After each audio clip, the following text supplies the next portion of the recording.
CRZ or EP3? Civic Si or hybrid? Which one would you want? I decided to make this video for anyone out there who's in the market for a small Honda, early 2000s to 2010 era. These are very similar cars, but also very different, and I'm lucky enough to have both of them here at the same time to do a little walkthrough and show you the similarities and differences. Now, believe it or not, there is quite a bit that is similar between these two cars, but also, as you probably guess, a lot that's different. Now, unfortunately, the reason that I've got both of them is because my Civic was rear-ended and it's totaled. It's a total loss, salvage title. There's nothing I can do. It would cost over $10,000 to fix it. It's not worth it. But other than that, look at it. It's fine. I apologize for it being dirty right now, but it's been a few months since it was driving. And this is my 2011 CRZ 6-speed manual that I just picked up with my insurance check. So let's compare and contrast these two cars. Okay, so for starters, they're both about the same wheelbase and length. Height is almost identical, and width is also very close. They're very close in weight. This car has a curb weight of 2,700 or 2,800 pounds. This car has a curb weight of between 2,600, high 2,600s and low 2,700s. So very similar curb weight between the two cars. So the Civic Si, these came with a 2-liter K20A3 motor. Now, this is commonly considered a boat anchor in the Honda community because it only makes 160 horsepower and it only revs to like 6,500, 6,800 RPM in the stock form. It has a 5-speed and kind of lackadaisical. Honestly, these two cars' acceleration is very similar. So now, of course, the CRZ has a 1.5 liter gas engine that makes, I think, about 108 horsepower, somewhere around there. And then it also has an electric assist motor that makes about 14 horsepower for a combined 122 horsepower. Now, that's one of the coolest parts about this car, but it's also one of the reasons why a lot of people don't like them. Okay, so obviously both endlessly upgradable. My EP3 has a K20Z3 engine and a 6-speed manual transmission. That is out of the 2008 to 2011, I believe, Civic Si. So that's a 6-speed manual with a limited slip differential, and it puts down 200 horsepower at the wheels. I absolutely love that car. So this car has a Mugen exhaust and aftermarket intake that I don't like too much, so I'm going to change that. It's got very similar architecture to the K series. This is not a K series, I forget what it is, but very similar, like the motor mounts and everything. So the K series can bolt in. This here is the transmission, and you can see the high voltage orange. That is the high voltage for the motor assist, the electric motor, and that is down in there somewhere. So basically that is the biggest difference. I really am curious if that IMA transmission will bolt onto a K series motor. I don't think it can, but if it could, it'd be really cool. But all in all, these are very simple cars. I really like Hondas, especially these newer ones, because like, look at all the space back there. Because look, the exhaust comes down. There's no power steering lines, no hydraulics, stuff like that. Really, the only accessory that comes off the motor is the alternator and the air conditioning. They're very simple, very reliable, very fun to work on cars. So if I was doing it again, man, it is really hard to choose between these two cars, because every modification that I've done to my Civic Si, practically I can do to the CRZ, and I can make a CRZ just as fast and fun and handle well and everything as I made that car. but I really love the styling of that car. I really love the ergonomics and the cargo capacity, and those are very rare cars, the EP3s, and they're only getting rarer. So it's a hard choice to make. And if you're in the market shopping for either one of these cars, man, I'm jealous because these cars are awesome. Well, look, I got both of them right here. Okay, so of course I've got the engine has been swapped. Stock, there was a battery right here, but I've put the battery in the back so that I can have this awesome cooled air intake. I've got the 6-speed manual transmission, and then of course you can see the steering rack there with the electric motor. It's much higher in this car, and that's one of the things with the EP3s is they have a few like really bad design choices when it comes to the front suspension. One of them is the steering geometry is not very good. Another one is they have very bad alignment from the factory, very low caster and things like that. So I have caster and camber plates, I have camber bolts, I have caster bushings, so I've got all that stuff to get it to like a reasonable alignment. And then also what you do with the steering rack is you have upside down tie rod ends that flip the tie rod to the other side and use longer tie rods, or shorter ones, K-tuned tie rods. That's what I've got here. And what those do is it corrects the steering geometry, so it's much better. It's still not great, but it's much better. But you can see we've got the motor mount on the side, just like the other one, the ABS unit, just like the other one. Very similar layouts between these two cars, as you'd expect, because you know Hondas are very like Legos. They say they are very easy to modify and swap things around. Okay, so approaching the CRZ. I don't like the door handles so much, but they do look cool. Now you drop down so much lower into the CRZ. This definitely gets more inspiration from the CRX. And of course the CRX and the hatch have always been distinctly different, even though they're very similar mechanically. They've always had a distinct feel between them. Now, even going back to the first gen CRX and the 80s Civic hatchback, I had one of each, so I know exactly that they're different. And so it's got the more sporty, more of a coupe-like feel. Your door sill's up higher. The seat is practically on the floor. You've got a lot longer dashboard, and the hood is out there. You can't see the nose. You can't see the nose fall off away from you. It's kind of out there in front. You're not quite sure where it is. Now it's got those blind spots in the back. Yeah, the blind spots are just horrible in this car. I mean, you get used to it, and it's a small Honda anyway, so it's not like it's a big deal. But compared to the Civic, it's very hard to see out of. And of course, no back seat. Now, personally, the ergonomics of this car I don't like as well as the Civic for whatever reason. I do like having the steering wheel controls for the radio and everything. That's really nice. These are cool over here. I feel like these buttons are too far away from the steering wheel. If I want to change modes, it's kind of cumbersome. Also, the way that the radio is, it's kind of far away, so you got to lean for that. And I haven't figured out quite if I like the automatic climate control. The climate control in the Civic is just old school, but it just works really, really well. I really like the Civic. This driving position, I like it. I gotta say, I don't like these seats very much. I do like the SI seats more, and I wonder if I can put those seats in here. I mean, these are supportive and stuff, but I don't know, I don't feel quite right in them. I do like the way the steering wheel feels, and we're gonna take these cars out for a drive, and I'll talk more about the steering, but I do like the steering in this car. So all in all, the CRZ is of course more modern. These came out 6 years after the EP3 was discontinued. So the shifter is also down here, like more of a traditional car. One cool thing about the CRZ is it comes with the 6-speed stock. So my SI has been swapped to a 6-speed, but it was 5-speed originally. And the CRZ is a 6-speed, which is cool.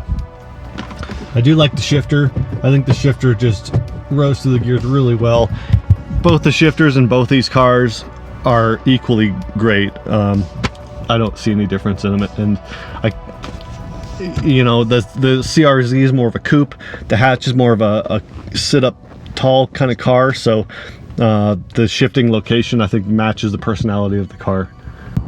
All right, so going to the rear of the CRZ, it does have quite a bit of cargo space as well, but you can see it's not as tall, so you won't be able to get the very tall items in. And it's not as deep either. With the seats folded down in the Civic, it's got more cargo space, but still tons of cargo space in the back of the CRZ. Super usable cargo space. My dog fits a lot better in the back of the CRZ than the Civic for whatever reason. He's more comfortable. So all in all, really happy with the CRZ's cargo. Okay, so even though it's all smashed up, it still opens and closes just fine. So I'll show you how much space there is in the hatch. Quite a bit of space, and then of course the seats can fold down and they'll go down flat as long as you move the passenger seat. So quite a bit of storage capacity in the Civic. The hatchback is much taller, so you can get much bigger items in, and they can go further into the front. So if you want cargo usability, the Civic Si wins in that category. Okay, so first things first, approaching both cars, the door handles are different, but the size of the door is similar. It's very large. Now the Civic, you sit higher up, so when you sit down, it's much easier to just sit into the Civic Si than it is the CRZ. The driving position in the Civic is more upright. You feel like you're higher up. The seats are further off the floor. The shifter is right here up on the dashboard, which is kind of quirky looking, but it feels so good. It really feels natural. All the switches for the HVAC are right here, easily located. You don't have to move your arm very much. The only thing on the steering wheel is the cruise control buttons. The dash is old school gauges. And then you've got some options over here for your mirror and your cruise control. Now, I personally like the ergonomics of the Civic better than the CRZ. For whatever reason, maybe it's because I own this one for longer, but it feels more natural, more comfortable to sit in here. And also, one big benefit is the visibility. Of course, the Civic has a back seat where the CRZ doesn't, but the visibility out of the back of this car is so much better than the CRZ. Seating position is good. Looking out the windshield, you have a really good view right down over the front of the nose of the car, so you can really precisely put it places. Now I'll take these cars for a drive, and we'll talk a little bit more about how they drive and the differences. All right, so I hosed off the Civic real quick, and let's take it for a drive first. Also, one thing I forgot to point out earlier is that the front overhang on the Civic is so much shorter than on the CRZ. And you bump that overhang on the CRZ on like everything, everywhere you go.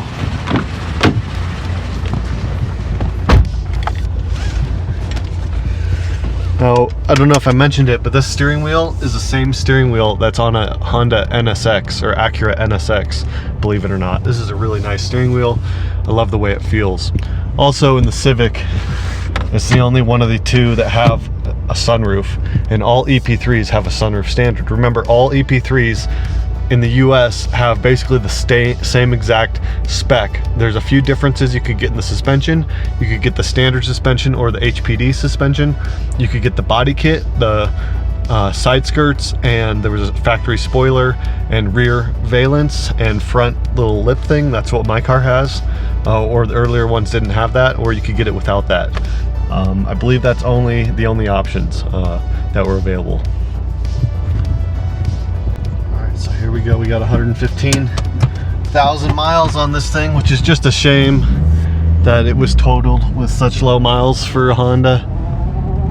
But isn't that the way it goes with Hondas? The Honda curse, is that what they call it? All right.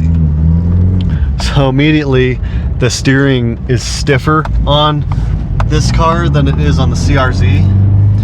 when this car was stock, the steering was about the same as it is on the CRZ, but I've done a lot of modifications to the steering geometry and the tie rods and the ball joints, and I've given it more aggressive alignment, and all of these things have really increased the weight of the steering significantly.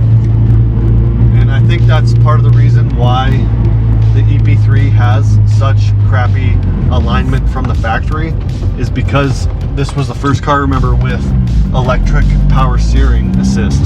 There's no hydraulic assist in this car. The sister car to this is the Acura RSX, and that car does have hydraulic power steering, whereas this car does not.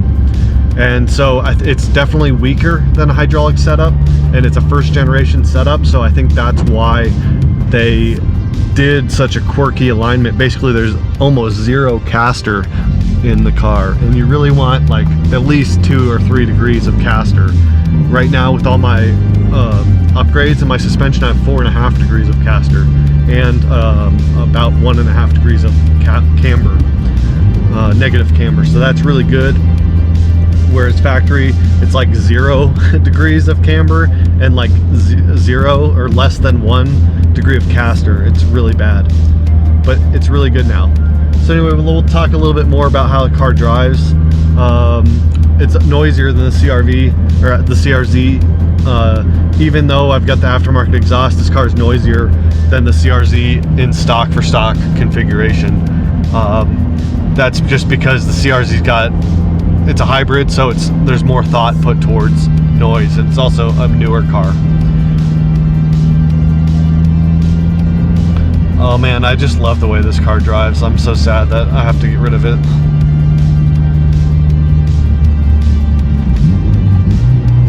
The dashboard mounted shifter is really easy to use. I really like it. It's really close to the steering wheel, so you can make really quick shifts like that.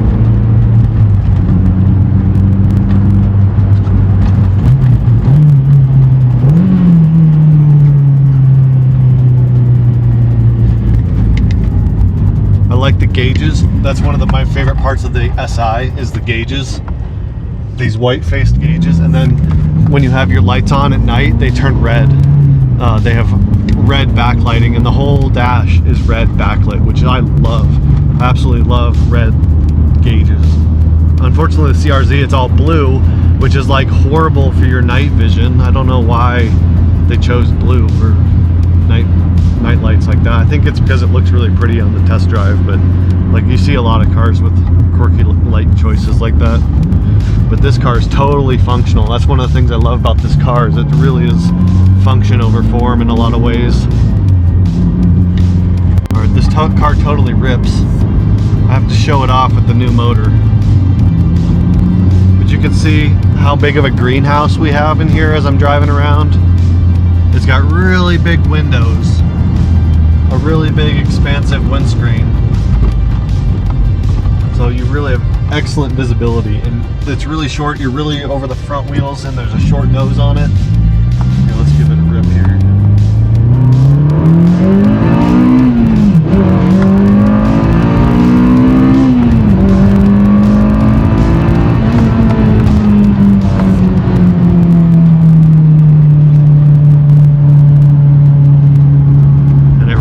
Doesn't it? I love this engine. It's just a perfect match for a car like this. Just a city runaround where you can rev it to 8,000 RPM and just wah! I love it. But anyway, I was talking about the visibility. That's one of the greatest advantages of this car over the CRZ, I think. If you really can't make up your mind, it comes down to visibility. And honestly, the short overhang of this car is very useful, I'm finding out, compared to the CRZ. So those two things is the biggest difference, I think. In the seating position, you're much higher in this car versus the CRZ. So we're back here at the shop. Why don't we take the CRZ for a little ride and see how it compares. So immediately, thrown down into this low seating position. look at how low we are compared to the Civic. I'm just sunk down in here. It's more of a low slung sports car compared to the Civic, which is more of a traditional style car. And Civic Honda hatchbacks are always kind of upright sitting and feeling. Man, so I love this car. It's great. I'll turn my Bluetooth off. All right, so we'll start going now. I'll put it in sport immediately, just so we're not screwing around. I'll explain a little bit about the differences in the sport, normal, and eco that I've been experiencing a little bit later, but right now we'll just talk about the driving compared to the Civic. SI versus sport mode.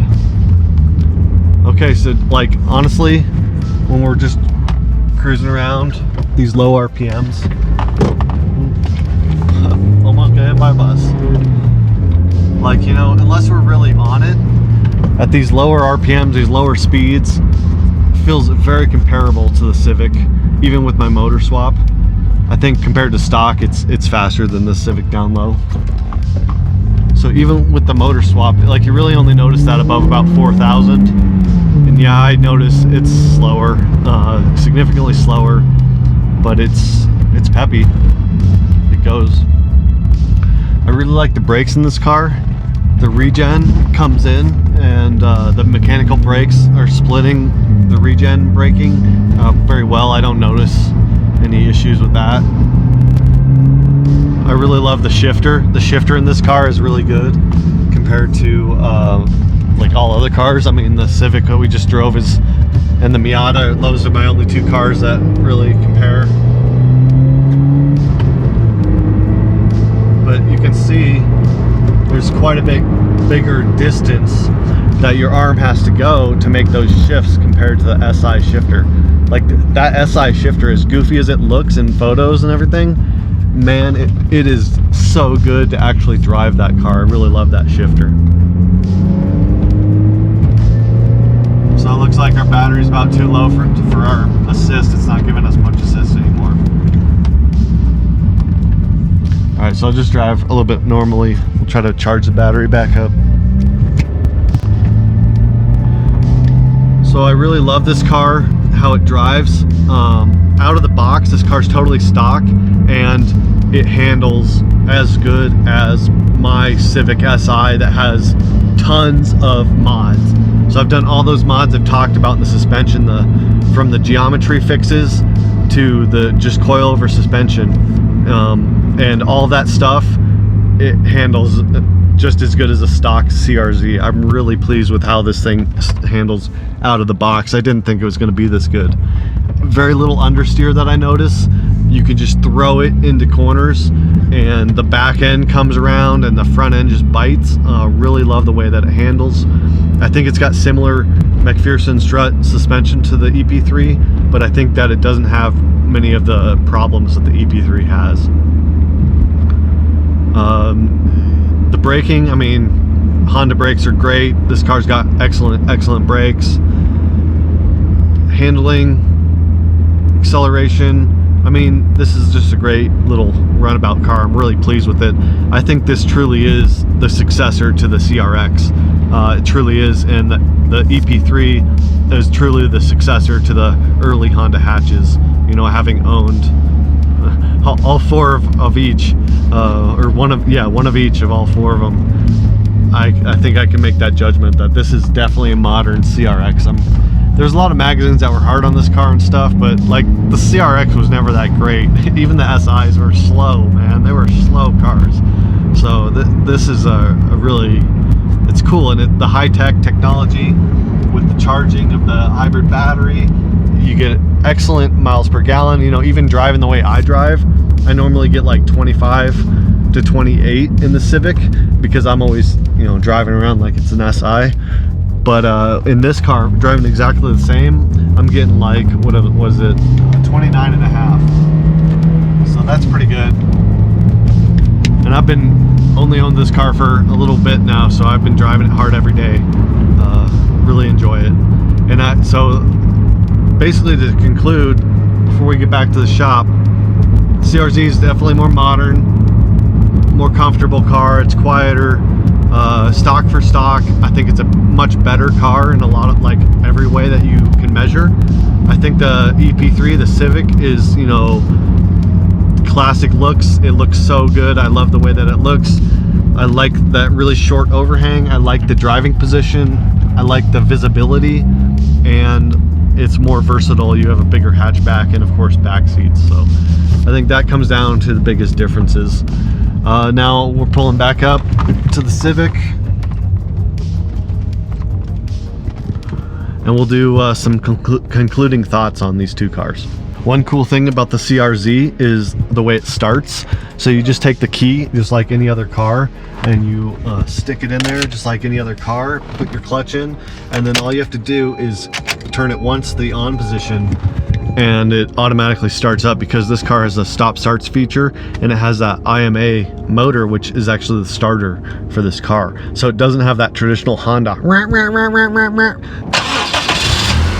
that all the other Hondas make. This car doesn't make that, which is kind of cool. I enjoy it. I don't like that Honda noise.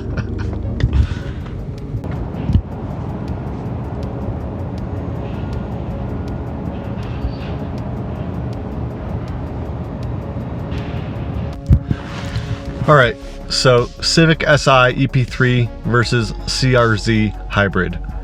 Which one's better? All right, let's go acceleration. Low-end acceleration, CRZ winner. The EP3 is not as fast as a CRZ, definitely not on the low end.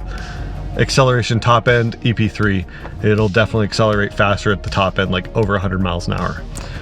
Okay, handling, winner. CRZ, hands down, better handling car. With the same tires, the CRZ is a better car. It's lighter, it has better geometry, and both those things just make it handle better. Shifting, transmission, tie, they're both the same.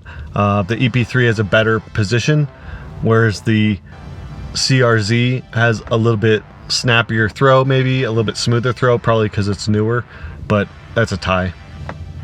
Braking, tie. Looks, personally, I think the EP3 looks the best, but they are hard to find, especially in the clean condition and not all screwed up and modified. So I'd say EP3. Modifying ability, probably a tie, really. They both are very similar chassis. That I think the EP3 probably has more parts availability, definitely more suspension parts, more exhausts, more different things. The CRZ has all of that stuff, but it's there's less of it from what I've noticed. But the CRZ has the whole hybrid system in the back that you can modify that as well. So that's something that you can modify on this that you can't modify on the EP3. So probably a tie, maybe leaning towards the CRZ if we explore the electric part. If you don't want to deal with the electric part, then it's a tie, probably. Okay, and rarity. EP3, way more rare than the CRZ.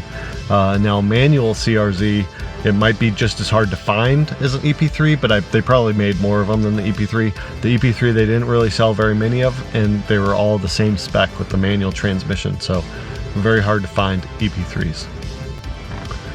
Comfort, usability every day, CRZ wins hands down. It's more comfortable. The EP3 has never been super comfortable. It's always felt really sporty, you know, on the highway, and you do this a lot. You're just getting bounced around, whereas the CRZ definitely has more refined feel and suspension while still handling better. This car handles really well, and it's totally stock. I haven't even modified it. I'm blown away with the handling and the ride quality in this car. So definitely better speakers in the CRZ. Just overall more comfortable.